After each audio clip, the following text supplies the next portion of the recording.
Hey everyone, welcome back. This is Seekers of Truth, and I'm here again today with beautiful Jade. And today we are going to be talking about detachments, just different ways to kind of help us to move forward, I guess, Yeah. without feeling, I guess you can say, trapped in so many ways. So detaching from could be from an emotional state, what it is that we're doing, our habits, and all that different types of stuff. So yes, where to begin? I know, right? Wait, can I play the bowl first before we Oh yeah, start? of course, yeah, absolutely, yeah. We'll clear the space a little bit before we begin. Yeah. Okay, yay. Yeah.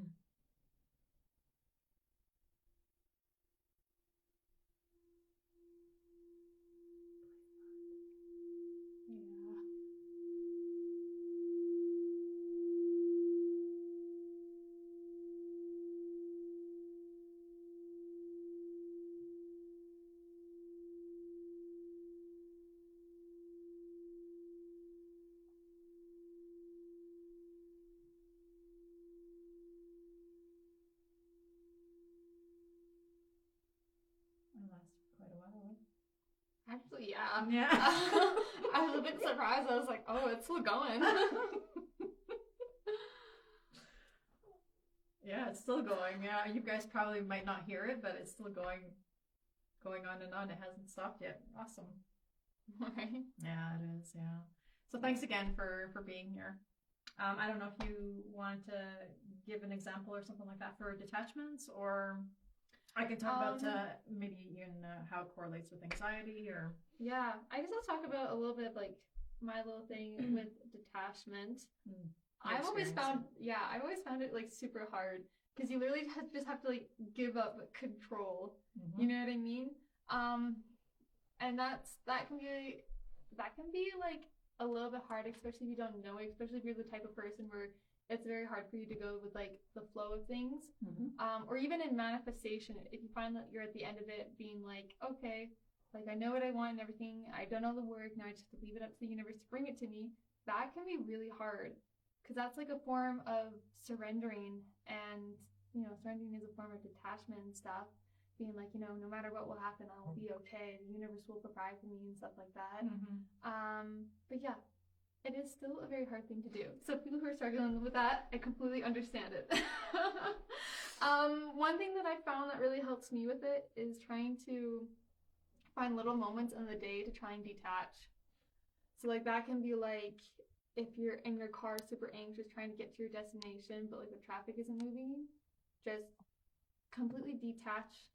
It helps you to just let go of that anxiety and just realize in that present moment you are just there, and just try to detach from the fact that you have to be there on time, because obviously that's not going to happen. Maybe it will, but by detaching from the product of what's going on right now, again, it's going to give you less anxiety, but it's also going to teach you how to always detach from these circumstances that aren't under our control.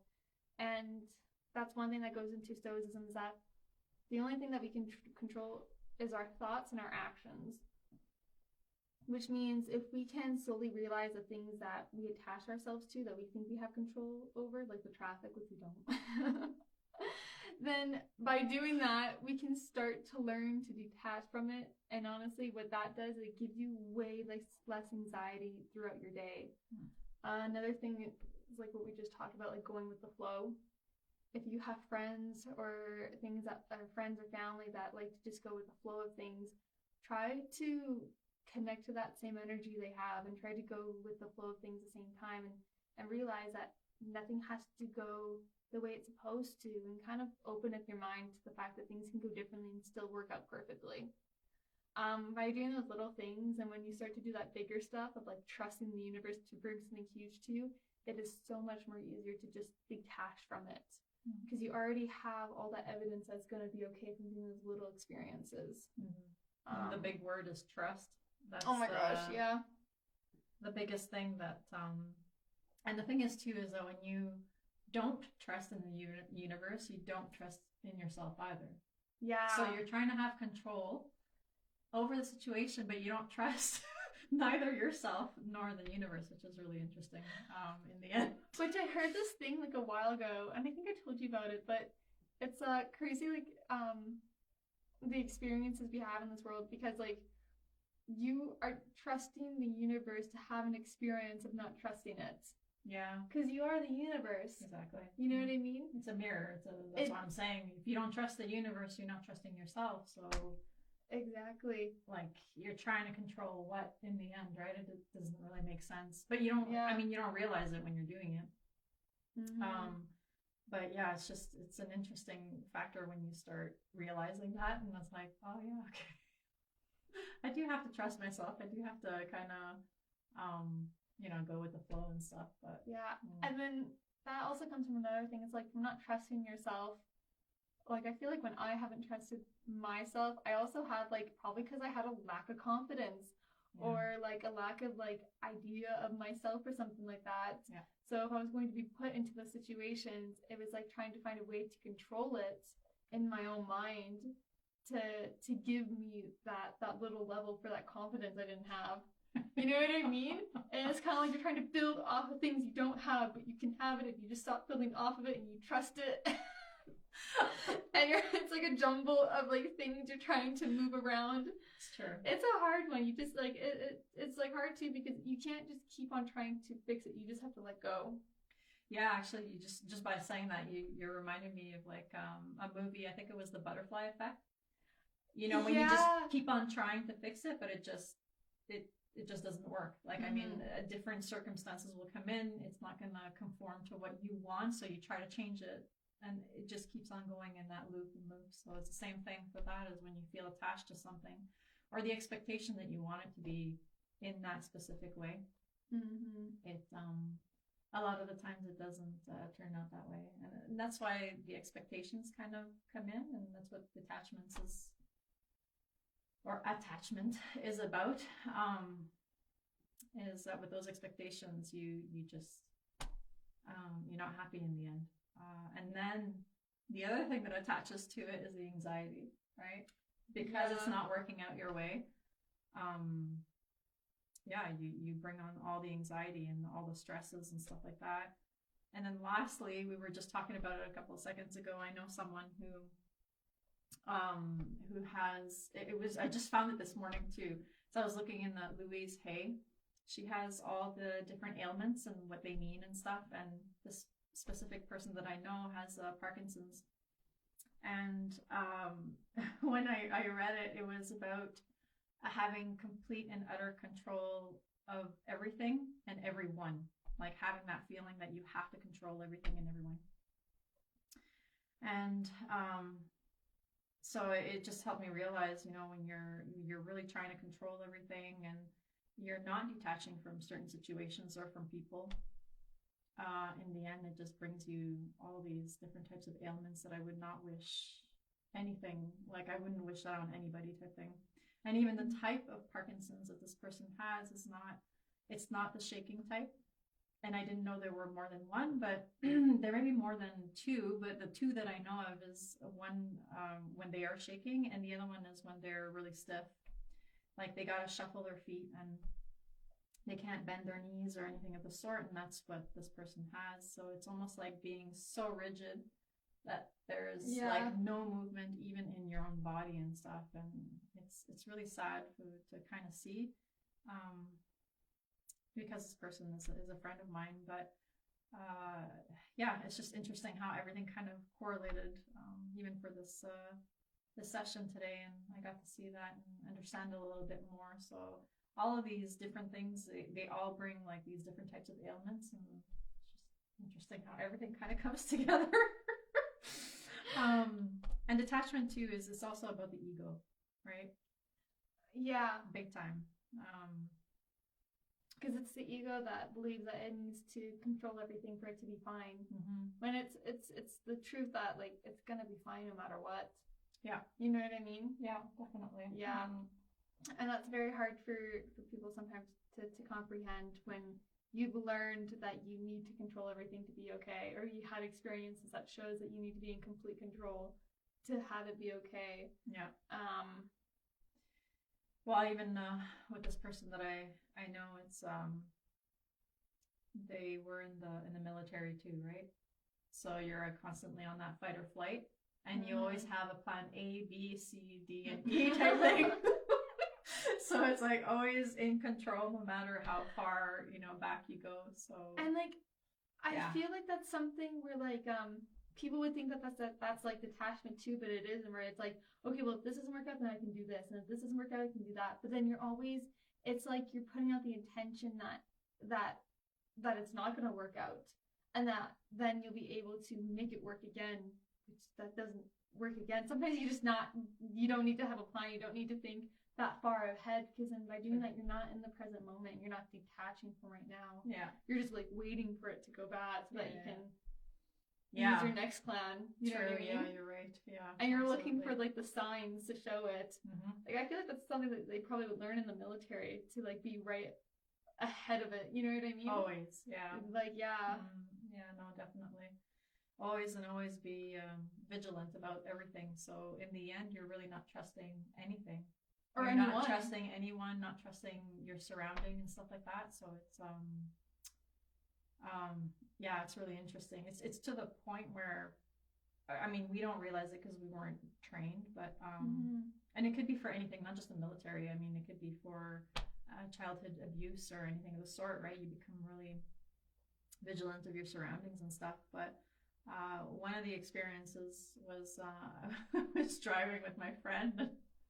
He was ex-military, and while we were driving, I saw he was like super tense, and I'm like, okay, like what goes through your mind when you're driving, right? I was just trying to understand the situation, and there was a bridge that was kind of coming up ahead of us, and he goes, well, in my head, I'm looking on the side over there to make sure there's nobody there, somebody at the top, that they don't drop anything on top of our car, and the other side, and I'm like, holy smokes, like, can you imagine having, not only you have to focus on the road, but you're focusing on everything, like the whole surrounding too at the same time. So it was like, just talking about it kind of gives you goosebumps, because it's wow, it's a lot of stuff in your head, like it's heavy type thing. So I was really shocked when I heard and I'm trying to understand, and I'm like, okay. Right? And you're trying to like look at what he's looking at, and you're like, okay. Pretty much. Yeah, that is examples. That is like crazy. But then it also makes me think about people who've been in like car accidents before. Like how much you have to develop that trust over like cars again and stuff like that. Yes. You know what I mean? Yeah, definitely. Or even being in the car with somebody else and stuff. Yeah. That's a huge thing to learn about, because yeah. It is. No, absolutely. I'm just gonna check 1 second to see. I just want to make sure you guys can hear us, right? If you can, write down that you can hear us. I didn't check at the beginning. Sorry about that. I have to like zoom in. Yeah, I know, right? I don't see any comments yet. So. Yeah, no, it's good. Yeah. So yeah, so different ways to kind of create that detachment. And this, I don't even know if we can really call it a detachment. It's more like helping to be maybe more so in the present moment instead of, because what I was told and what I learned is that like you can't work harder to be attached to something. You know what I mean? You just have to let go. Yeah. It's that thing of being like taking no action. You know, which is still considered an action. So yeah, it's like breathing and just bringing yourself back to center. What's the, like for you, I don't know if you have different methods, but your method to kind of reground yourself or getting away from, again, like I said, you bring in the anxiety, right, and stuff like that when you're attached to something and it's not going your way. So how do you kind of work it out that you don't feel that type thing? You're just kind of recentering yourself again and saying, okay, you know what, I can only control me. I can't control my surroundings. How do you kind of remember to get back to that center again?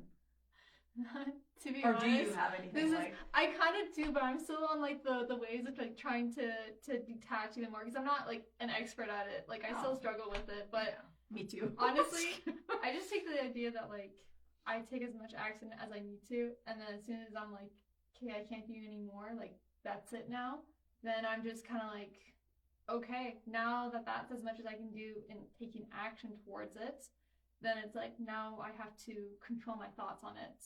Yeah. And it's just like coming to the ability of being like, whatever meant for me will happen. Having that trust in the universe, like everything happens for a reason.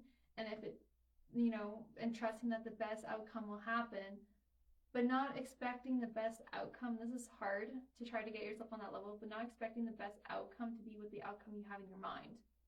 Because this may be a lesson for me that I haven't yet learned, and there may be something better for me, or this may be what I'm supposed to have, and this may be what's supposed to happen, and just allowing it to completely fold out as it needs to without having to take any more action towards it, because I've done all I can. So it's really important for me, because if I'm continuously thinking about it and it's popping into my head, oh, I could do this and I could do that and I could do this, I need to just figure out, okay, what is it that I can actually do and I can actually put it on my plate. And then after doing that, it's then, reconfirming with myself that, oh, I already did as much as I can do. Now it's just up to the universe. That's all I can do. This is as much as I can give right now. Yeah. And then being like, okay, now it's not my problem, basically. It's that like realization that like you're working with the universe, not against the universe. That was a huge thing that I actually had to like realize, which now it seems so effortless. When I first got into here, I always felt like I had to, like, the universe was like against me, that I had to work against the universe to try and get what I want. Yeah. And I first I actually first noticed that when I was like playing sports, like playing hockey and stuff like that. It's because like I'd always be like a goalie in all my sports, and like at that time when it was in the other location, I'd be like freaking out by my net, being like, oh my god, when they come here, like this better go as like I have to control everything. I have to make sure my players are in front of me, like, you know what I mean? Like trying to control the game from this net where the game's like nowhere near me, and like. And I would find that the more I did try to control it, I would get so anxious and hard on myself that I would play even worse. And I found that the games that we won and that I played really, really good at was when I was so calm in my net, and I was just like, I can't control the team. Like I can really just do as much as I can and then just figure out a solution. And then by doing that, it was like I wasn't waiting for things to go wrong or waiting for things to control. So that was a huge thing, is being like not taking it so to heart and feeling like the universe was like against me or something like that, because I can get really competitive. Okay. That's one thing I had to really work on in sports and stuff like that, was because I would get so hard on myself because I was so competitive. Okay. Yeah. And because of that, I would feel like things were like so against me and everything, especially when you're playing like sports like that. But then when I realized that I didn't have to fight anything, I could just do the best that I can. And then bringing that back into my spiritual aspect of life is that realizing the universe isn't trying to work against me. So obviously I do still have like fears about like certain things where I feel like the universe was working against me. But the more I kind of realized that it's because at the time I had that output. And so then the universe was just showing me what I already believed. Oh, yeah, exactly. You know? Yeah. And so then switching it around, it's like, yeah, so there are times when I work really, really hard, and then I kind of realize, oh shoot, wait, the universe is on my side. I don't have to work that hard. I can do as much as I need to do, and then I can leave it up to the universe. Yeah, I remember a person telling me, even for like, well, a long time ago, obviously, I was training a little bit for, it was a school athletic thing, and we were doing a competition against all the schools in Quebec. And I remember actually my coach at one point, he goes, the only person that you want to be competitive towards is yourself. So to see how far you can kind of go type thing, and not against everybody else, because then he goes, you already lost. Because in the mind you're saying, I'm not good enough, so I have to work even harder. So just the fact that you're telling yourself that you're not good enough, you're not gonna succeed. Basically, you're giving out that vibe that you lost already. That everybody else is better than you. So that really kind of actually hit me when you said that, and when you were talking about it too. So, and I guess it's a form of detaching, because you're detaching from the competition from everybody.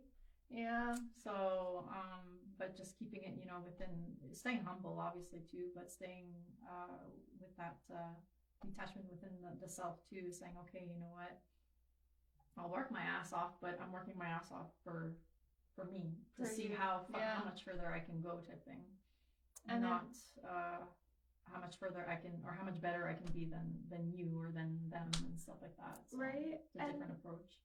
That's really nice too, because you keep the confidence in yourself. Yeah. And like, if you hear like really like great athletes that like achieved a lot and everything like that, they never competed with the person beside them. They always competed with themselves. Yeah. And that's how you reach your full potential. Yeah, of course. You know? Yeah. You keep pushing yourself basically in the end. So exactly. Yeah. It was a pretty cool learning on that. That's part. So good. He told you that young of an age too. Yeah, I know. That's like so important to know then. And you know what? Because of that, of course at the time, anyways, that's another probably story, but when I was doing the competition, I won first place in racing, in second place in long jump, and I don't know, another first place. I can't even remember what anymore. And that really absolutely completely helped me, because I was so nervous, because in your mind, you're competing against like God knows how many people. And when you're at that waiting line, just waiting for that gun to shoot, I guess you could say, I was just so bloody nervous, but I was so far ahead. I was so far ahead of everybody. At one point I was like, am I like doing this right? I had to look back because I'm like, am I going in the right direction? And I actually slowed down because I felt bad for I never said this to anybody. It's true. Yeah, I felt really bad because I was so far ahead of everybody, and I'm like, this is like unreal. So I actually kind of slowed down. So I didn't end up actually. I mean, I won first place, but I don't know what my highest. Not the mark, but the speed, basically. I don't know what it actually really was, because I didn't give it my full force, type thing. Although I didn't really care for that. It was just more for, when you're young, it's about first place, first, second, and third place. Yeah. That's all in your head, type thing. But that's crazy. Yeah, that was really funny, actually. But I never said that to anybody. This is the first time I ever talk about it.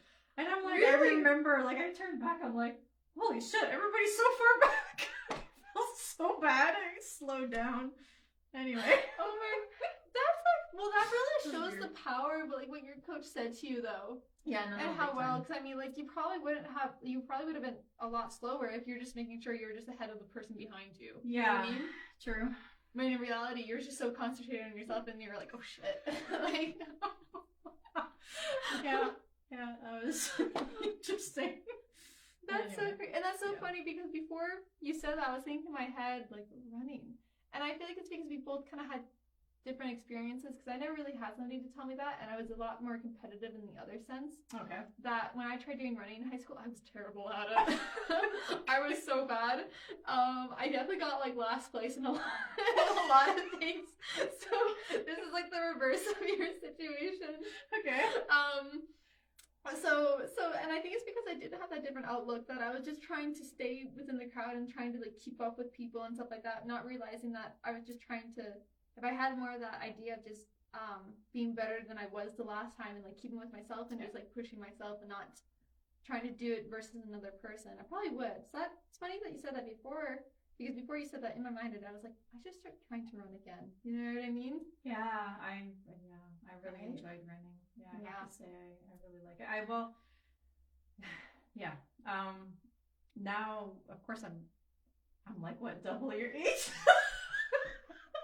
But I still I don't like exercising like with the weights or anything of the sort. So that's why I always veer to running or sports are my two big things. And like now that my kids are teenagers, it's fun because I get to play with them and stuff, and we're competitive, but it's a fun competitive type of thing. And with that type of knowledge, at least I'm able to transfer it to them if ever they want to. It's with anything in life, right? It's not just competition in sports, but it's I don't know if they're really good. Like my son at the time was really good with Legos and with oh, what's it called? The Rubik's Cube. The Rubik's Cubes and stuff like that, right? I have seen your son do that. That is actually so crazy how fast he's able to like. Yeah, and it's like exactly. solved. Yeah, so right? But again, it's teaching him. Okay, don't look at everybody else. Just do your own best score type thing. Like, who cares about everybody else type thing. Yeah. Yeah. So that kind of knowledge kind of pass it down to them. So yeah, again, it's teaching the kids too. I wish actually the schools would have that type of knowledge, I guess you could say, to pass down for the kids, because nowadays the amount of anxiety that they have. Yeah. I mean, I know we had anxiety, but it was not, at least me, well, actually, maybe we didn't really have anxiety. We didn't take school very seriously. Maybe in your generation it kind of started, maybe a little bit more of that anxiety, but now it's like, it's disgusting how bad it is. How bad it is. Yeah, it's unreal. Yeah. So, anyways. Yeah, I feel like I did have a little bit of anxiety in high school, but yeah, nowhere compared to how I see it like affecting like teenagers now. Mm-hmm. And it's really crazy because I hear about how so many people talk about like where that anxiety is like coming from. Like they say it's like, oh, it's because of technology. Oh, it's because we're going through a spiritual evolution in the world. Oh, it's because like the schools are so much more harder now because their curriculums like they just like speed it up so much more faster. Yeah. And I'm like, I feel like it's just everything. It is, yeah. It's like an overload. Yeah. And it's hard for them to detach when they're so in it. You know what I mean? That's the thing, is that after I finished high school, until my friends had the same thing, is that like as soon as you're done high school, I was like, oh, like it was just like a fresh, like a breath of fresh air. You're just like, oh, like I don't have to do anything. You know what I mean? And like I'm kind of thankful that I took like well, I guess it was a gap year, but I guess I never went to school, so I'm still in that gap year. But but it was really, really nice. Well, before I started like really working on other stuff and doing other types of schooling and everything like that, that like taking that time to just do nothing was like a huge breath of fresh air and just like a relief, and just like that was like a good time to learn how to detach. Mm-hmm. Yeah. Yeah, no, definitely. Yeah, I guess until high school, I mean, it's a big push because, I mean, I guess without having your high school diploma, you can't really go anywhere else, I guess, in some ways, right? So I get that for sure. Yeah, it's hard. It is hard, yeah. It's a big, I do remember that too. Yeah, it was a load off the shoulders once I finished high school, and college was more fun, I guess. You started having a little bit more fun. You still had to figure out things, obviously. But I think that's pressure too, is that you, at least in my generation, it was like when you're 18, I guess, or whatever it was, you had to know what you wanted to do. Yeah. Because if you didn't, like, you're reviewed as, obviously, you're a lost case, basically. So you kind of really had to. Right? You know, if you didn't have it, it's something, you go to your counselor and they're like, okay, we'll pick something else. You know what I mean? Like, they never give you that time to not know. Yeah, no, there was no, there wasn't even like a preparation of, look, these are all the different types of careers that you can get into, and, you know, try and see which one you can, you know, that interests you and stuff like that. It was always the basic stuff of like doctor, lawyer. And my time was programming. Computer programming was like this big thing. So I tried that out, but that really didn't work out for me. So luckily, I got into computer graphics instead. But still, you know, it wasn't like a super satisfying job. It was just a job so that I can work type thing. So anyway. And I meet so many people today too, and like what they went to university for is not at all what they're doing now. Oh, really? Like it's so many people too. And yeah, like I have my own opinion on it too, because like it is so expensive now to like go to school and to go to like university or college and stuff like that. Yeah. And like the employment market out there, like it's not as great as I think it used to be before. And I think it's because we're going through there's just so many shifts that happen with like jobs and everything, and other jobs for this and these jobs going and everything. You know what I mean? It's happening so much more faster. Because now you have to be more almost like a multitasker. Like you have to, in the old days, it was like you stayed in the same job for like 30, 40 years, you retired and that was it, right? Those were the boomers. Well, I know the name just like cracks me up. The yeah. boomers. But then again, yeah, in our generation, it really started shifting a little bit more. So even more so now with, let's say, my kids, and it's more, it's not knowing one thing. You have to kind of have a niche, almost in a knowledge in a lot of different things. Yeah, so jack that, of all trades. yeah, pretty much. So I think that's why even that is even more. It can be even more stressful for the kids nowadays. Yeah. So yeah. Anyways, it's another form of detaching from all of that type of stuff.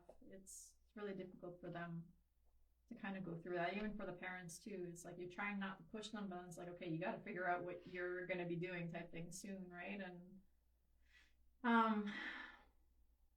again, detachment too correlates always with expectations. So yeah, you kind of can't have the expectation of them doing what it is that you would like them to do, obviously. Yeah, so anyways, it's just it's a complete other world right now on that aspect. But I mean, for myself, when it comes too much or overwhelming, even I tell my kids too, like I know for myself, I do use the meditation quite a bit. I know it's not for everybody. This is just what I do, but when I feel like I'm trying to control things a little bit too much, a lot of the times, again, I go back to the journaling. So journaling is my main thing. I do detach myself from people, and my friends will tell you that. Like all of a sudden, I'll not text. I won't like be on social media or anything of the sort for like a week or whatnot. And it's not because I'm mad at anybody or anything of the sort. It's just I need that detachment for a little while.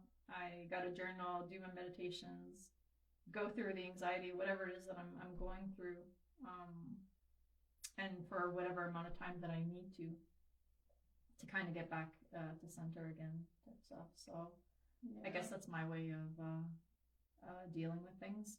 But yeah, I'm just trying to check here if there's anything. I don't think anything is written there. Yeah. No. But yeah, that's my way of doing those things. I don't know if there's really any other ways. It'd be awesome actually if you guys have anything to share with us. Your way of kind of coming back to center when you feel like you're trying to control too much around you, and what you guys do to help yourselves out, yourself or anybody else around you, type thing. Where do you feel anxiety in the body?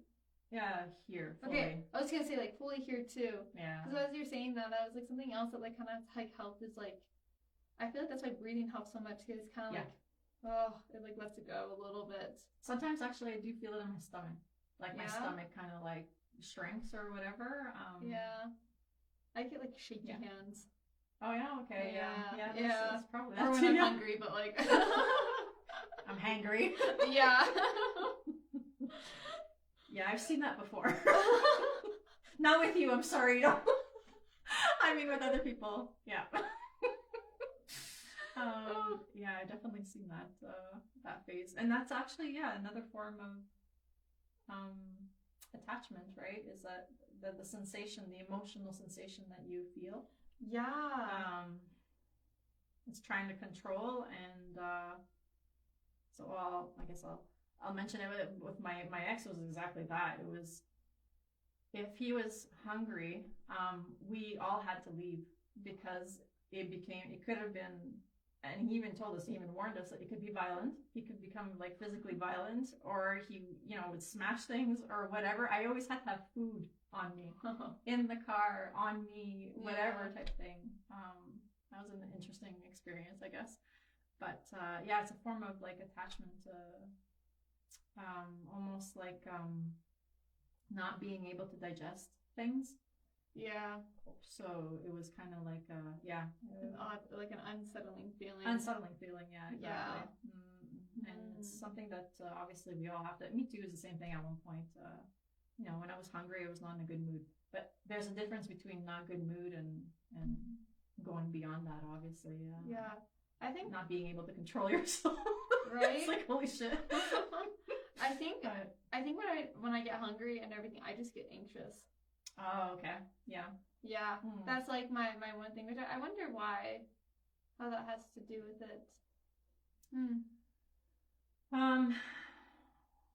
Yeah, that would be something to ponder on. Yeah. You can just kind of, like I said, journal it down every time you're feeling it. Other than the anxiety, where is that anxiety kind of stemming from? Because it's just like an onion, right? You always have to peel back the onions. Yeah, I know. Yeah. It could take a little bit of time, but oh my gosh, yeah. One by one. Yes, definitely.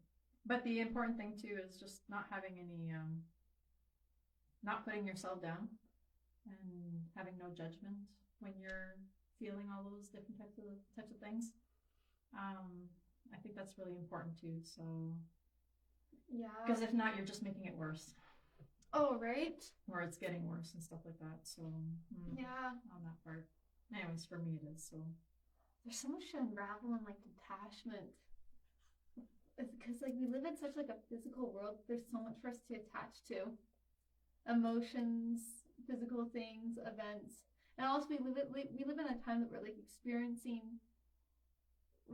We tend to like experience time, the fact of like past, present, and future. You know what I mean? Yeah, no, for sure. And we live in an era where it's very compulsive, right?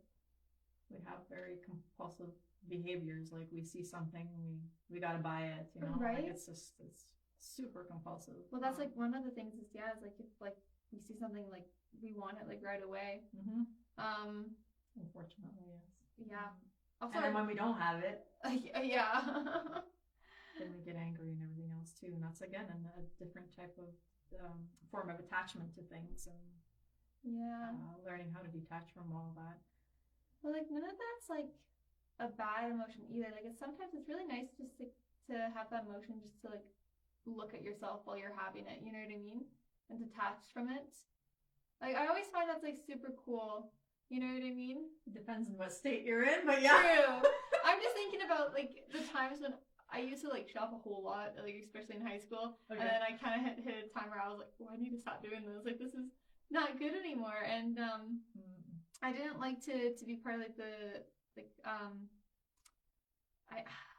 I found out about like sweatshops and stuff like that, and that's when I was like, "Oh gosh," I was like, "Now I don't feel so good when I shop at places and everything."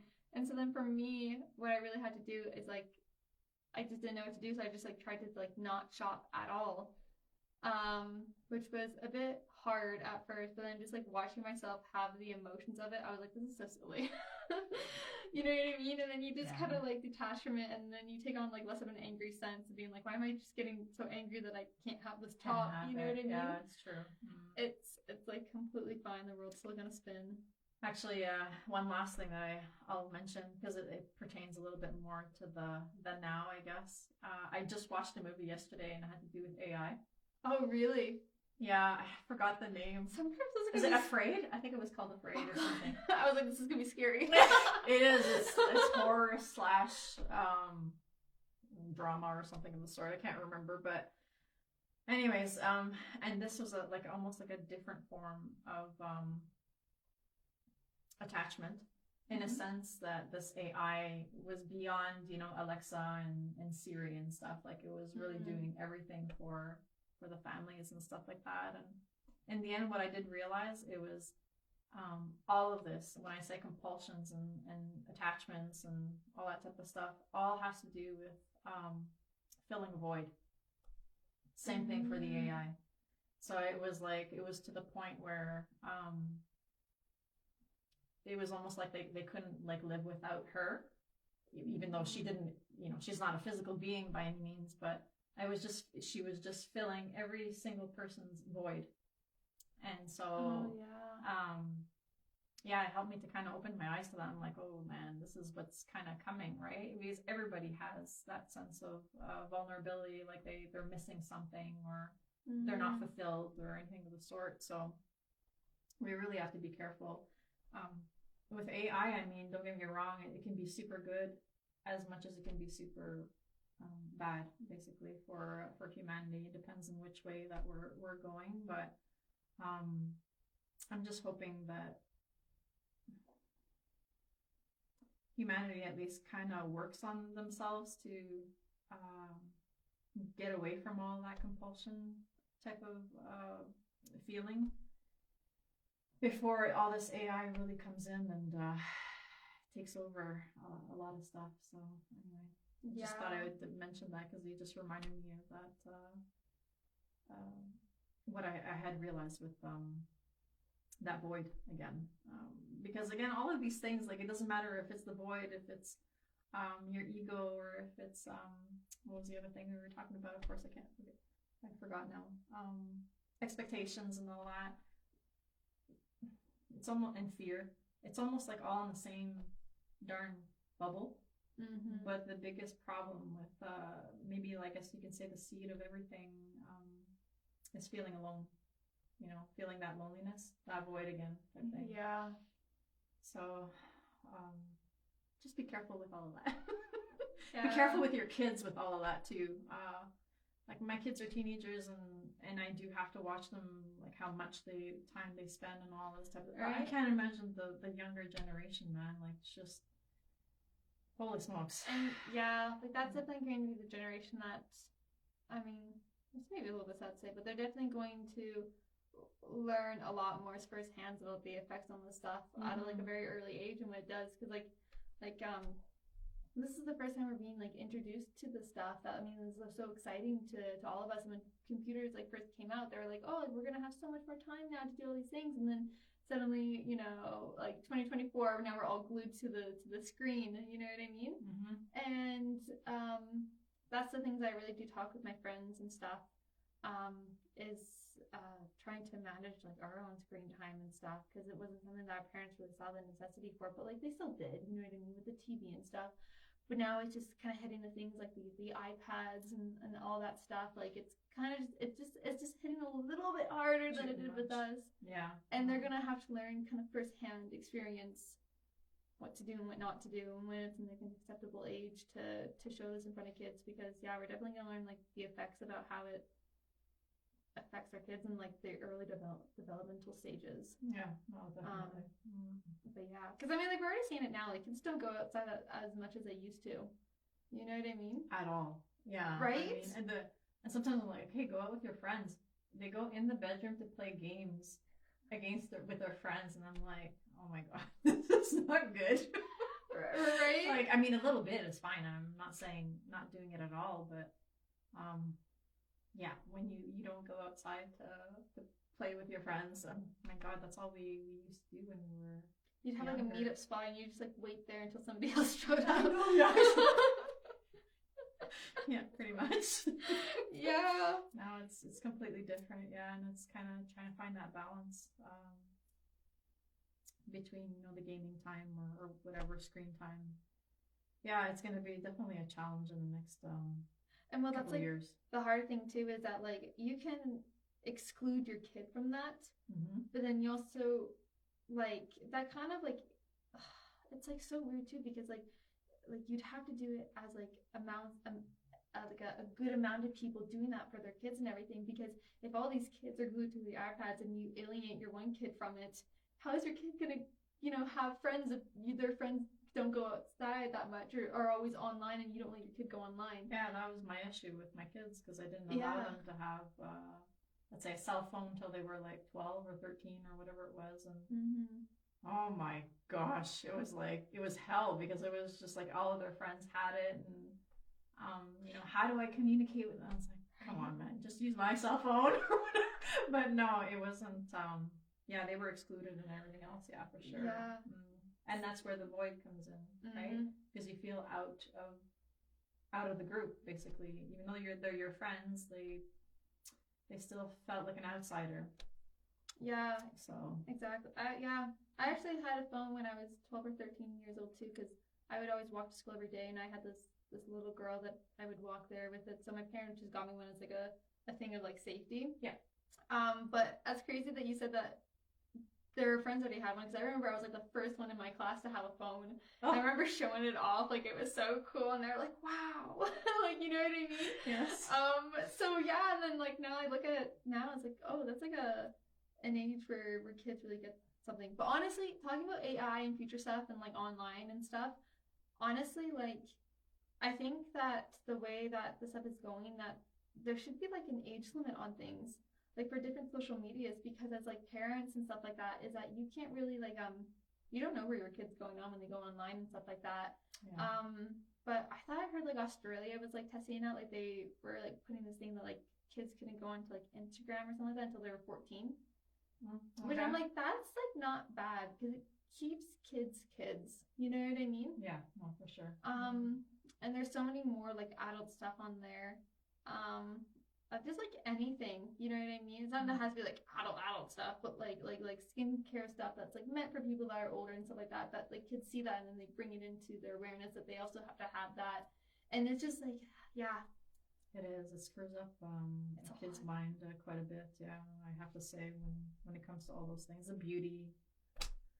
And now it's not just for women. I mean, it's guys too, right? Like, yeah, it's on both sides of the world now. Before it was mainly for women. You know, I had to be dressed a certain way and this and that, or makeup and this and that. But now it's like on both sides, and it affects obviously the self-esteem and everything. So it's not the greatest.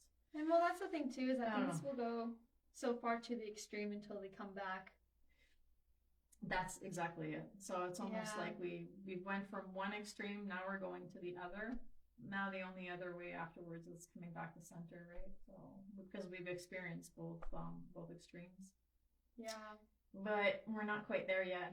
I think we're getting there. We'll slowly get there. Yeah. It takes time. It definitely takes time, yes. Yeah. Absolutely. But I mean, yeah, this is why I'm excited, because I'm like, you know, if I do have kids, like when I'm older and stuff like that, I'm like, oh, I'll probably be in my late 20s, like maybe early 30s, and I'm just like, I'm like watching how it's going on now, and I'm like, oh, like this will be the time where like things will steady out, and then hopefully by the time I have kids, there's like all these things like in place, you know what I mean, to protect children and to help with their, you know, their brain growth and not so much electronics. I'll be like, okay, hopefully it's like that. So it's just funny you say that, because a couple of months ago I went to go see the palm reader. Anyways, I really want to see her. She I recorded the session, and then we were talking about my kids, and she goes, oh, you know, your kids are gonna have their own kids like way later on type thing. And then I'm like, I'm totally good with that, because right now I wouldn't want to have kids right now, like in this era, like this stage right now. It'd be pretty difficult going through all the different changes that we're going through, and politically, energetically, whatever, in so many different ways. Right. And I'm like, yeah, it's okay. They can have it in their 30s or whatever. I'm totally fine with that. Hopefully by then everything is gonna settle down and whatnot. But anyways, it just reminded me of that. Yeah. There's a lot of people. Well, not like a lot, but like a few people that I've met that, definitely decided not to have kids, or like not to have kids right now. Because of that, which I completely understand. I'm in the same boat. I would want to wait later and see how things work out now. Definitely settle, Right? Totally get that, yeah. Yeah. I'm talking about settling. Maybe we'll do our little card reading and settle for the week. Yeah, that was a lot. That was a lot, actually, yes. We'll do that. Definitely, yeah. So, do you know which cards you wanted? I can grab for you. You picked them out this time. I pick it out this time? Okay. Yeah. Just gonna put the bowl here so that we...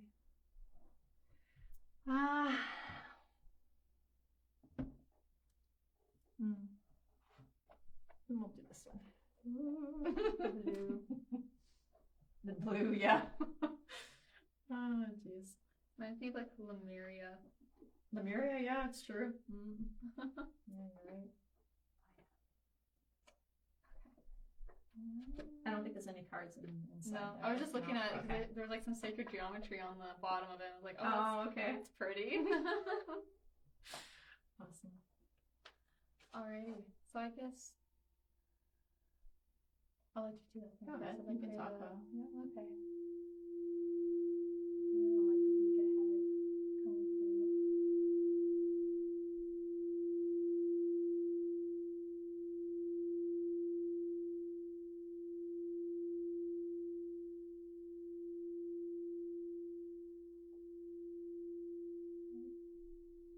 Spirit, please protect this reading from the light. Please protect me and Jose and the collective that's all here, and bring forth what they need to know for the week ahead.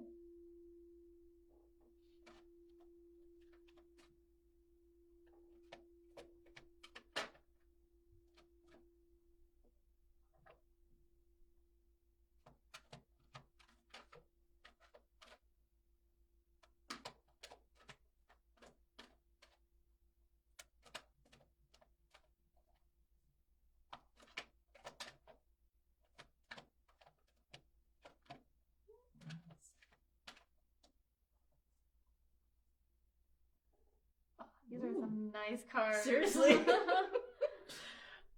Wow. Very good week ahead. Yeah, I was going to say, that's a handsome Michael right there. Oh my goodness.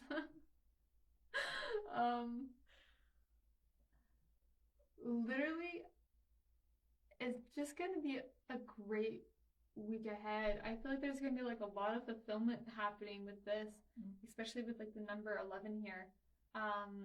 Is like, yeah, things are just coming your way. I don't think you need to stress too much. The things that you're working on are going to be coming through.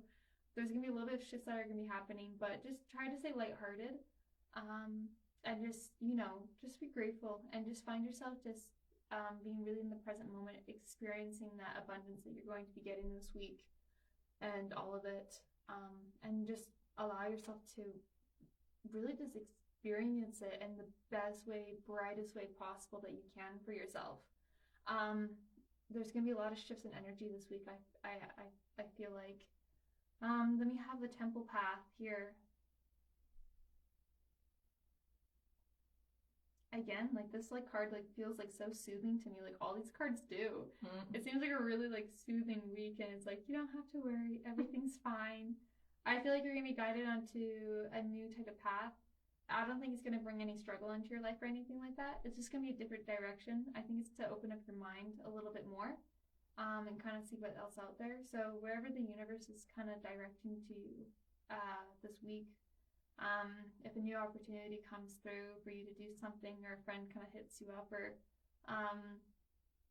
if anything just kind of comes through, just allow yourself to kind of go on that journey and kind of experience and see what it has to show you that's new.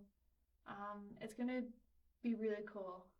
And then this last one is first chakra, Archangel Michael. Your first chakra is your root chakra. There's going to be a lot of brightness, a lot of goodness that happens this week. So try and stay grounded and centered in yourself so that you can really take on that energy and really experience it to the fullest amount that you can by being in the present moment. It's really important that you do that because, again, I think with the light around his head, it's opening up your mind. 3 and 5 equals 8, which is that infinity number. There's yet more to come. Everything's okay. We're infinite people, souls. But yeah, for protection for this week, if you are really maybe getting out of your comfort zone a little bit by going on these new journeys, or feeling a little bit uncomfortable because you didn't realize how much was actually going to come through for you, just trust in yourself. That's the biggest thing. Speak your truth. Know your truth. Know that this came to you because you're being completely authentic in yourself, and that's really going to be your shield to protect yourself this week, is standing in your truth and really speaking it. That's gonna what helps to guide you. Yeah. What do you think? I know. The first one is the cornucopia. I don't know if we see it here. So, I mean, that's like full on abundance. Yeah. In every sense of the way type thing. There's a lot of yellow actually in these two cards here, and I like little yellow balls. even that one too. Yeah, exactly. Yeah. So it's just a lot of joy actually this week. Just be open to receiving. For me, the temple path is basically what we were talking about, trusting in the universe. Temple for me is like a universal thing, so it's they're always there by your side type thing. Either you see them or not, and you see those little orbs and stuff. And it's really, really cool. Sorry, trying to get it here. Yeah.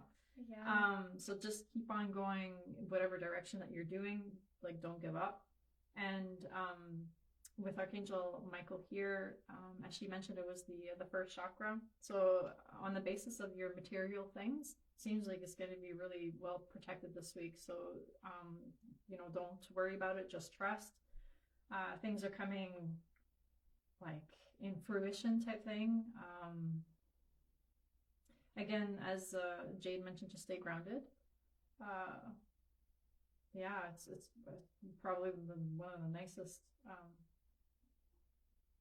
decks I've seen in the way it is. You guys are gonna have a good week. Like, holy, this is probably because like all the alignments of the planets have been happening here. Everyone's been manifesting. Oh yeah, you're right. Right? Yeah. Think about that. Yeah. Oh, I'm so excited for this week now. I'm like, yeah.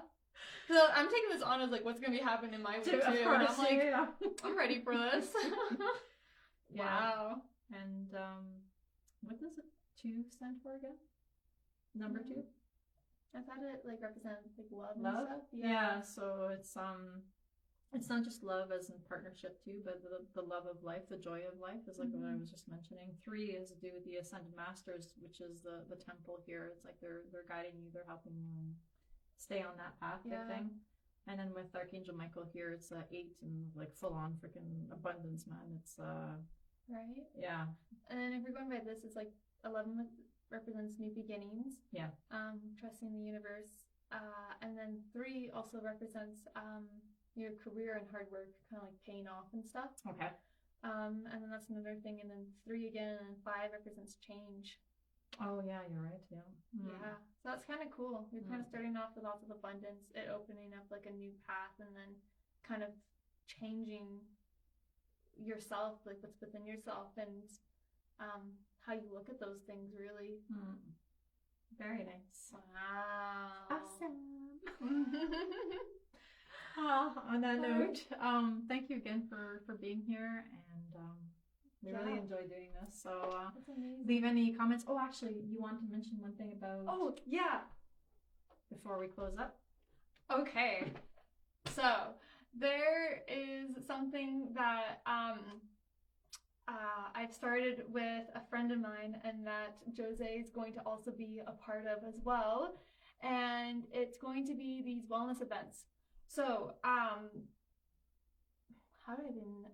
Now I'm getting stuttered for words. Oh my goodness. I am so flippin' excited about this. This is something that I wanted to do for so long. And me and my friend Hannah, we finally had the idea.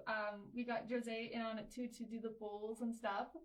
To do this thing. And the wellness event, it's going to be happening here in Cochrane. And it's for anybody who really wants to get into spirituality, or wants to learn more on certain things and certain matters, or just wants to find a community or a collective of people that are really inspired about this stuff. Our goal is to make these things a lot more accessible to people, price-wise and just community-wise, everything, and especially the different types of things. So, so we started doing this thing. The one that we're going to be having this week is actually sold out now. So we don't have any more room, but we do have the 2 next dates that are available. So our next date for it is going to be April 13th and then May 31st, which I actually just realized that those both go to 4. Oh yeah, you're right. It's like the universe is there. Oh my gosh. I'm so excited. So yeah, so if this interests you guys at all, I'm going to get Jose we're going to write in the comment section below how you guys can contact us. I'll put the Instagram on there as well. It's called Soulful Sanctuary. And there describes, a lot of the stuff that we do. And then I'll also put our email in there as well, so that you guys can contact us if you do want to join us for the ones that'll be coming up after. And yeah, and then you guys will also get to see Jose too, because she's going to be doing the bulls down there as well. And then yeah, So and you'll be doing Reiki sessions, or what is it? oh yeah, so I'm going to be helping out with the event as well, but I'm also going to be doing Reiki sessions there too. They're not going to be the full length ones. They're going to be 15 to 20-minute ones and 30-minute ones. And so then the price range will be a little bit further down, a little bit cheaper, because they're not going to be full time, so that if you guys are ever wanting to experience them and have like a little short session or something, you guys can definitely see me there too. And in the future, we're hoping to, have different practitioners come in and stuff to really show people different parts of, the spiritual community and all the different things that are part of it, the energetic healing. Yeah. This one that we're doing, we're teaching people a lot about energy work, the power of forgiveness, the power of journaling, and the power behind meditations.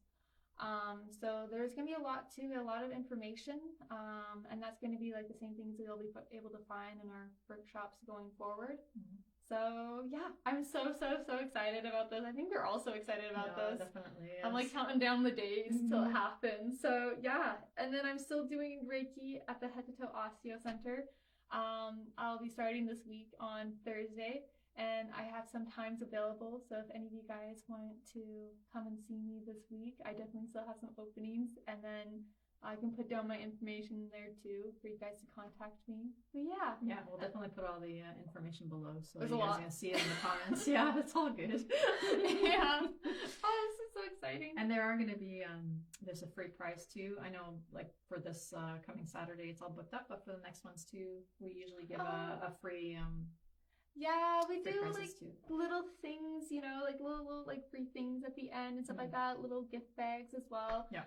We also supply little like snacks and foods, because this one's about 10 to 3, so they are kind of like a bit of a day kind of spending there, but it's a day to take care of yourself, so it's oh my gosh, deciding what it is that you want to experience type thing. So yeah, we're gonna be there, and it'll be really fun. It'll be really nice to see this. I'm so excited. Alrighty. Awesome. Well, thank you guys again for hanging out and being here, and we will see you next week on Monday. Yeah. Oh my gosh. Have a good week, you guys. Yeah, enjoy that abundance. Yeah. All right. Take care. Bye.